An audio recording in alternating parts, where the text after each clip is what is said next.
si cambiamos nuestra manera de mirar, podemos descubrir cosas sorprendentes. Como por ejemplo, aunque no lo parezca, esto que veis detrás de mí es el rascacielos más alto de Barcelona.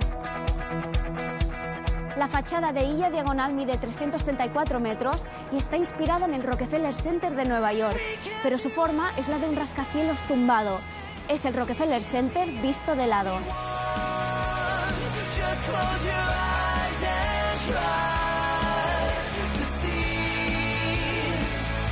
Os propongo cambiar de perspectiva. Aquí hablaremos de arquitectura, de urbanismo, de diseño, pero con una mirada diferente.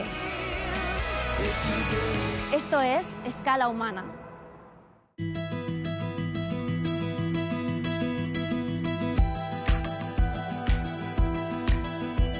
Es lo positivo, la fertilidad, la riqueza. Es la juventud y la frescura. Es el color de la naturaleza y de la ecología. Lo asociamos a todo lo sano. El verde es la vida en estado puro. Nos rodea, nos alivia, nos da calma y tranquilidad. Es el color que nuestro ojo percibe mejor y por eso el menos estresante para nuestro cerebro. El verde nos hace más felices.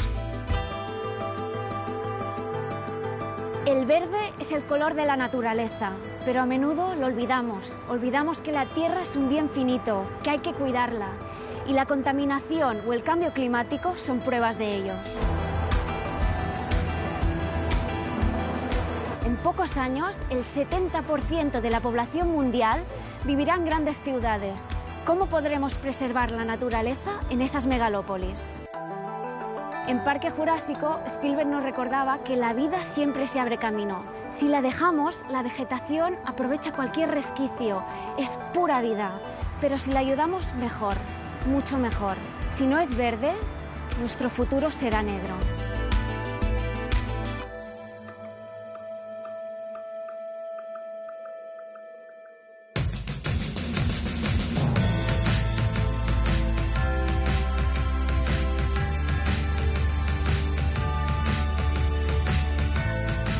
Hoy en día tenemos que meter la mayor cantidad de verde posible en las ciudades, pero ahora, si siguen talando bosques en Sumatra, de poco va a servir que llenemos de jardines verticales las ciudades, ¿no?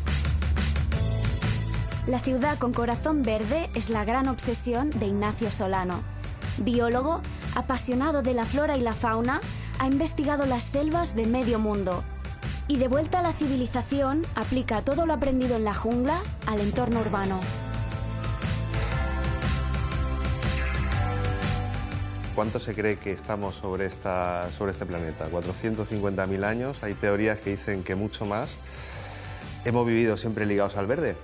El tema de vincularnos del verde viene desde la revolución industrial, que es muy poquito históricamente hablando. En ese ecosistema humano en el que vivimos, el verde lo hemos dejado de lado y ya has visto dónde hemos ido a parar, ¿no? Nos hemos desconectado demasiado de la naturaleza. ¿Qué nos ha pasado? Bueno, ya ves, océanos de plástico, el fracking, Donald Trump. ¿Qué nos ha pasado? Qué buena pregunta, ¿no? ¿Qué nos ha pasado? El dinero, la economía, la globalización. ¿Por qué es importante recuperar el verde en las ciudades? Bueno, pues por una cuestión principalmente espiritual y luego de calidad de vida. Tenemos un vacío enorme. O sea, nos vamos a comprar a los centros comerciales porque no salimos al campo, porque el campo nos pilla muy lejos, ¿no? Y tenemos que llenar nuestros huecos consumiendo, puesto que ya no podemos pasar tiempo recolectando, ¿no? Y esa recolección se ha convertido en la compra y esa caza se ha convertido en el consumo excesivo, ¿no? Entonces, pues bueno, ya que no podemos, considero que el verde es necesario. Claro, en las ciudades tenemos un gran problema de espacio. ¿Cómo se soluciona cuando quieres integrar el verde? Bueno, pues una de las soluciones es el jardín vertical o la cubierta jardinada, habilitar espacios no usados, paredes muertas, prejuicios emocionales, grises, ¿no? Entonces, el jardín vertical sí es cierto que es más caro que el jardín tradicional porque lleva implícita una tecnología más compleja y lleva un alto número de plantas y un alto número de especies, pero más caro es el terreno horizontal, ¿no? Desde el punto de vista de la arquitectura. Entonces es una manera de hacer verdaderamente paredes colgantes, como en los jardines de Babilonia. Esto tampoco es algo que hayamos inventado nosotros. Sí es cierto que tienen una tecnología más compleja y superior en este aspecto, pero básicamente es eso, es habilitar espacios no usados.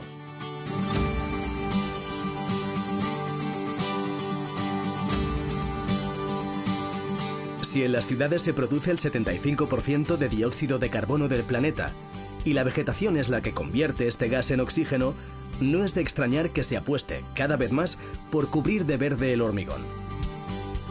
La solución es el jardín vertical.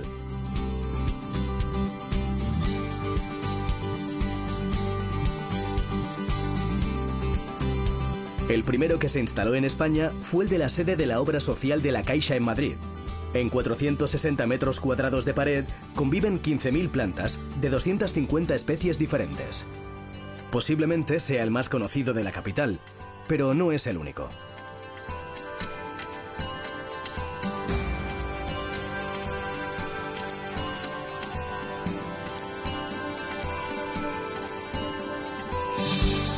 Cerca del CaixaForum está el Hotel Santo Domingo. Su fachada interior se ha convertido en uno de los jardines verticales más grandes del mundo, con más de 800 metros cuadrados de plantas, que generan el oxígeno necesario para 200 personas al día.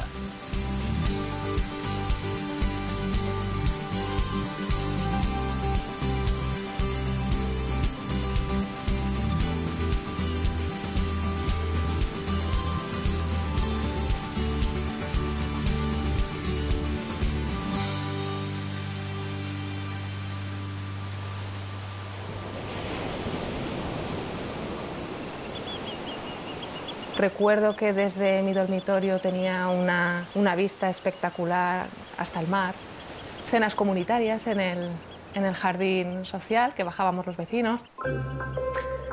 Recuerdo pues estar en la piscina y que se celebra un cumpleaños y ahí estamos todos invitados de alguna manera, de repente te encuentras merendando con tus vecinos. Este edificio es como un pequeño pueblo.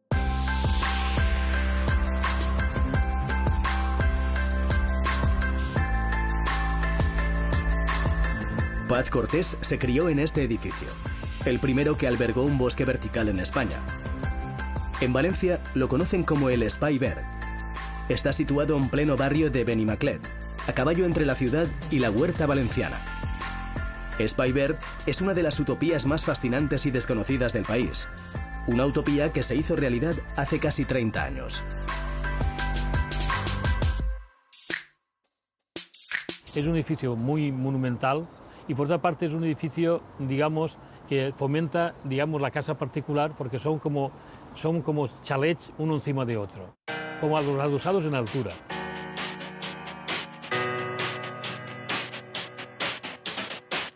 Antonio Cortés tardó 10 años en realizar su sueño de juventud: construir pisos con jardines dentro, con pinos, olivos y cipreses por todas partes.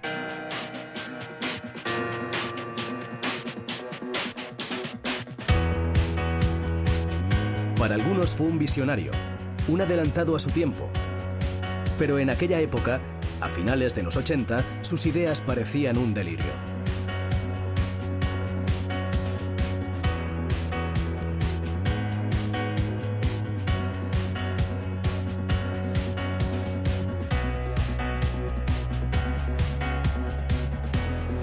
Yo era adolescente cuando mi padre estaba ejecutando esta obra y recuerdo de él trabajar muchísimo, dejarse su vida aquí en este edificio. Muchas veces he sentido que él se sentía incomprendido, a lo mejor en el ámbito académico, porque pues eso, es un edificio que está fuera de esquemas, entonces desde el punto de vista estrictamente purista, funcional, es difícil de comprender cuando no lo has vivido, cuando lo miras desde fuera. En el momento en el que entras en el edificio y lo experimentas, te cautiva.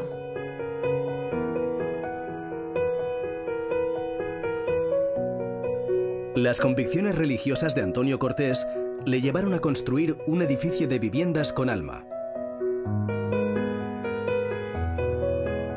Hay quien considera Speyberg una especie de catedral contemporánea donde la calidad de vida se asoma por todas partes.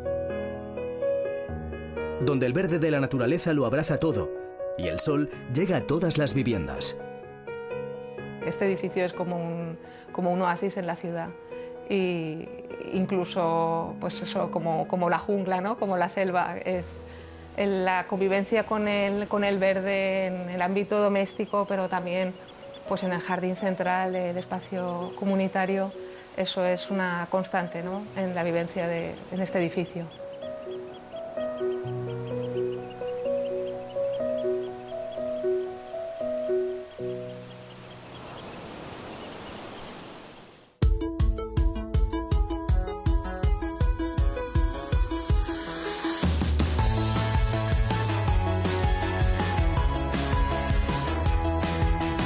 Integrar la vegetación dentro de un edificio es un reto para muchos arquitectos, sobre todo en grandes ciudades donde cada vez hay menos espacio. A veces hay que echar la imaginación y es lo que pasó en el Hotel Renaissance del Hospitalet de Llobregat.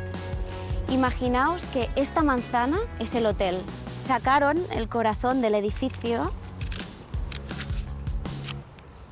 y lo llenaron de verde.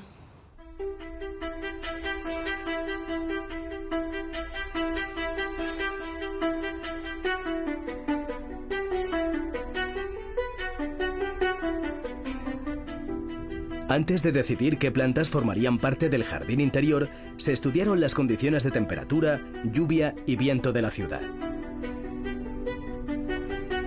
La conclusión fue que la base debería ser la palmera.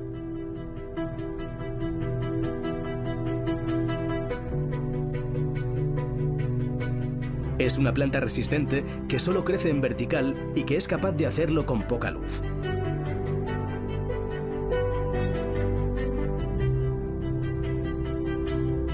Se plantaron 300 palmeras de 10 tipos diferentes que consiguen crear un pequeño microclima.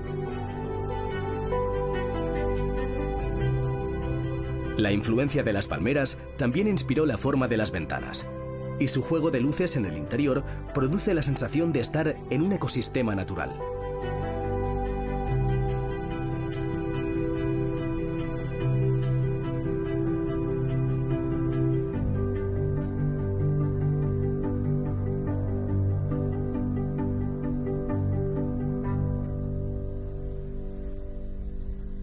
¿En qué consiste un ecosistema vertical y cómo se diseña? Bueno, la base parte del jardín vertical. Una vez nos dimos cuenta que ese concepto de jardín vertical era viable, fuimos un poco más allá. Es decir, oye, el ecosistema humano es deficiente, ¿no? Faltan plantas, faltan animales. Hay animales dentro del ecosistema humano, desde ratas hasta pájaros, insectos. Todos esos animales hacen que sea sostenible nuestro ecosistema. Las ratas son malas, pero también son buenas. Es decir, las cosas cuando están en equilibrio funcionan. Pues dentro de estos jardines había que buscar un equilibrio. Un equilibrio entre plantas, un equilibrio entre hongos, plantas, un equilibrio con animales también. ¿Te acuerdas de la película Avatar? Sí. ¿Vale? ¿Te acuerdas del árbol madre, ¿no? Y de esa red neuronal? Pues esto es cierto. Se cree que el organismo más grande del planeta es un hongo. No es la ballena azul, ni el elefante, ni el rinoceronte, es un hongo. O sea, un solo individuo puede ocupar hectáreas y hectáreas de bosque. Y no sabemos nada al respecto. ¿Cuántas veces has visto tú una plaga en un bosque? ¿Caminas por un bosque y cuántas veces ves una plaga? Nunca. Porque hay tal variedad, hay tal cantidad de especies que si entra el depredador de una planta, bueno, acaba con su recurso alimenticio y se van a otro sitio, ¿no? Esto hacemos nosotros con los ecosistemas verticales.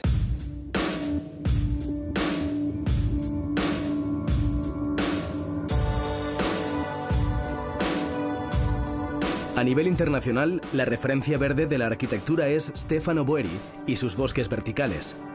Ya no se trata de fachadas cubiertas de plantas, sino que la vegetación invade todo el edificio.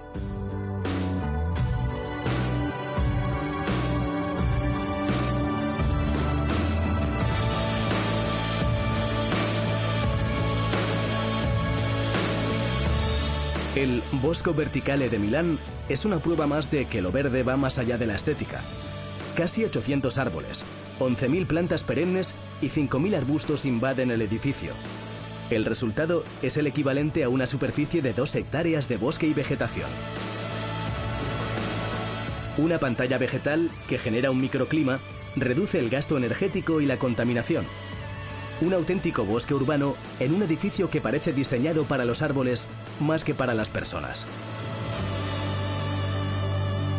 Una vez escuché que un edificio es como un barco, ¿no? Está muy bien que sea bonito, pero tiene que flotar. Primero hazlo flotar y luego ya lo decoraremos como quieras, ¿no? Correcto. Para ti, que sea sostenible, que incorpore el verde, es hacerlo flotar. Lo de sostenible...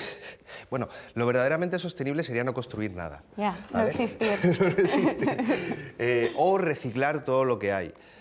Hacer cosas nuevas con todos los espacios que tenemos no es muy sostenible, que digamos. Pero bueno, ya que no queda otra opción y hay que construir... sí hay que meter el verde, pero no solo meter el verde, sino que edificios que a partir que tengan un consumo determinado de agua, el agua ha de ser reciclada. Y todo este sistema, el sistema de riego, ¿cómo es el mantenimiento? ¿Es un sistema muy complejo o se podría llegar a instalar a cualquier tipo de edificio? A cualquier tipo de edificio. Se basa en la idea de que la interacción ha de ser la mínima, pero esto es como todo.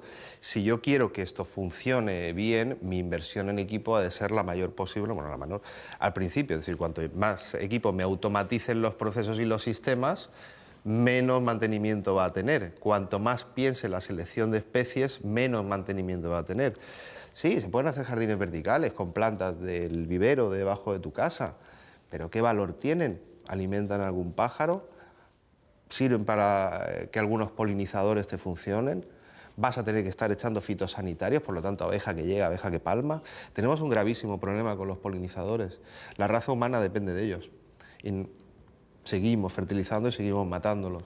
¿Por qué no hacer santuarios para polinizadores en las azoteas? Eso ya lo están haciendo en Chicago. Están haciendo azoteas con flores, con praderas, para que los polinizadores vayan ahí. Tenemos que empezar con un paisajismo que sea coherente.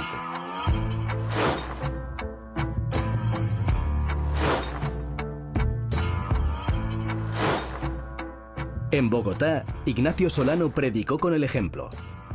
Este edificio, que era el jardín vertical más grande del mundo, sigue siendo el jardín vertical más grande del mundo, todo el edificio en sí es un gran pulmón, forrado por dentro y por fuera.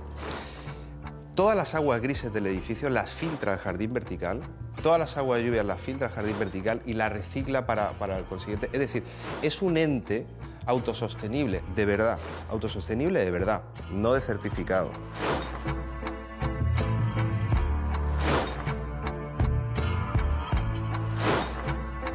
Detectamos que por la zona había un colibrí y mi amigo Román me dijo, oye, que esto es Amacilia tlaxcal, esto es un colibrí que está en lista roja en la zona del departamento de Cundinamarca, esto es una joya, esto tal.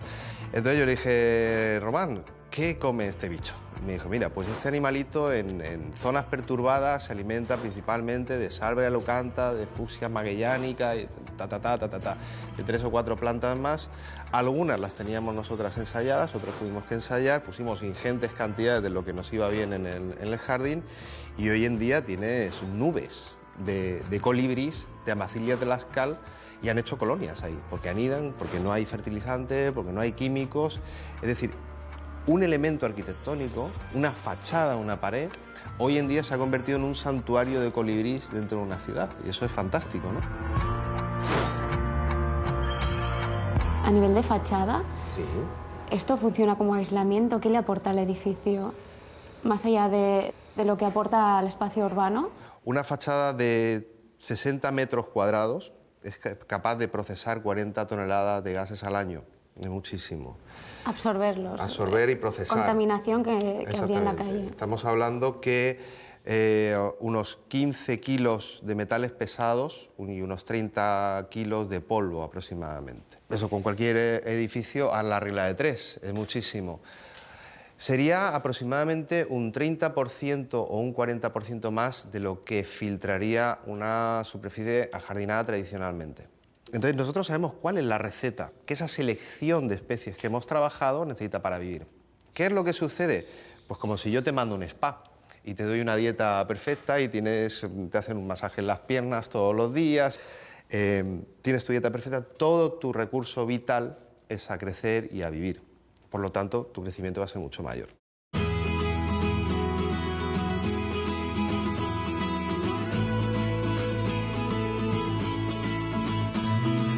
Hasta hace pocos años, los jardines de las ciudades estaban cerrados y aislados unos de otros. Hoy en día, el criterio es otro. Se están conectando los parques a través de los llamados corredores verdes. A veces, estos corredores se diseñan en los ríos, aprovechando su propio cauce. En Valencia, por ejemplo, desviaron el Turia para evitar más inundaciones y convirtieron el antiguo cauce del río en el parque urbano más grande de España.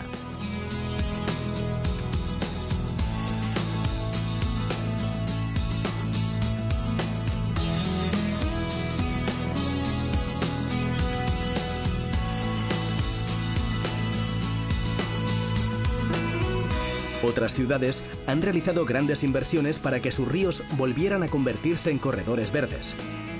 Es el caso del Manzanares a su paso por Madrid. Dejó de ser un río maloliente para convertirse en el nuevo pulmón urbano de la ciudad.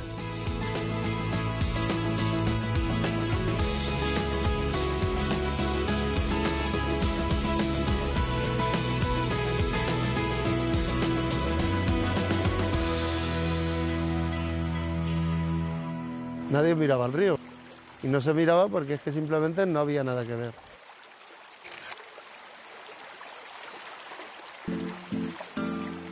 Desde los 17 años, la pasión de Santiago Martín es la ecología y fotografiar y documentar la flora y la fauna de su Madrid natal.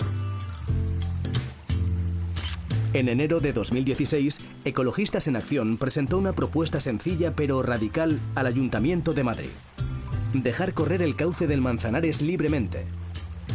En poco más de 2 años, el resultado ha sido espectacular. Todas las semillas han venido arrastradas por el río, aquí no se ha plantado absolutamente nada. Y estas semillas pues vienen de los espacios protegidos que hay al norte de la ciudad de Madrid.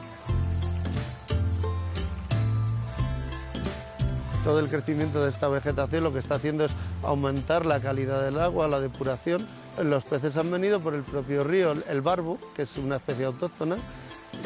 Aquí no estaba en el Manzanares, en el tramo urbano, y ahora es el pez más abundante del Manzanares.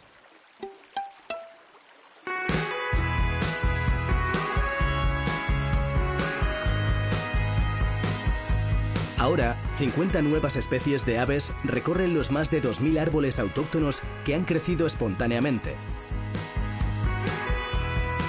El río se ha renaturalizado, pero sobre todo ha vuelto a conectar con sus vecinos, el pueblo de Madrid. Naturalizar los ríos es importante a nivel medioambiental, pero luego tiene una extraordinaria función social. No hay que olvidar que este río es el que ven a diario decenas de miles de madrileños durante una buena parte de su vida. Entonces no es lo mismo ver un río bonito a ver un río desagradable, un río que no huela, un río que huela. Ahora los madrileños ya disponemos de un río natural y no lo que había antes, que era se podría decir que era una sucesión de piscinas malolientes. Recuerdo una vecina que decía: hombre, es que ahora se ve el fondo, es que ahora se oye al río correr, que no se oía desde 1955. Dice, es que ahora se oyen los pajarillos. Ver cómo la vida se abre camino, ver cómo este río ha renacido de la nada y ver cómo van creciendo los árboles, los arbustos, cómo lo colonizan los peces. Pues es muy bonito ver cómo la naturaleza se abre camino y cómo solo levantando ligeramente la presión sobre la misma, pues tira para adelante. En cierto modo es un motivo de esperanza, ¿no?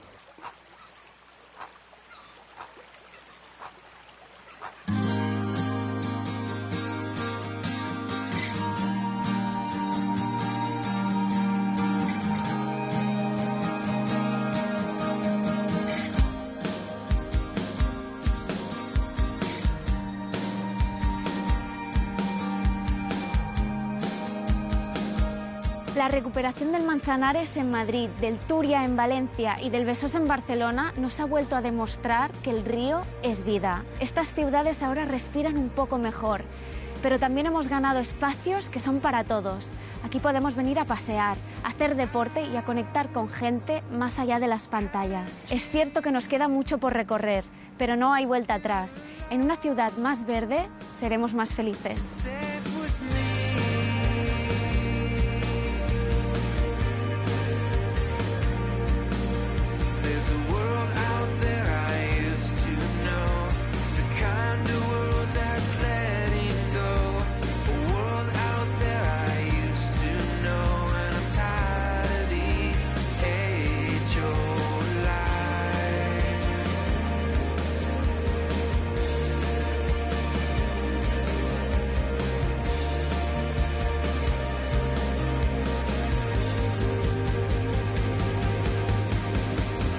¿Todo esto nos podría ayudar a revertir el cambio climático? Bueno, piensa que cada metro cuadrado de superficie vegetal genera el oxígeno de una persona al año. Gran parte del problema del calentamiento, del efecto isla de calor en las ciudades lo estaríamos paliando con eso. Y yo, desde luego, es que cierro los ojos, yo creo que tú también, y veo la ciudad del futuro y la veo verde, y la veo con jardines, y la veo con agua, y la veo integrada, y ese punto, ¿no?, tan futurista que es volver al pasado, ¿no?, con la tecnología, con los medios que tenemos, pero viviendo más ligados a la naturaleza. Es un sueño, ¿no? Fantástico. ¿Crees que va a ser posible? Yo no lo voy a ver, pero ojalá.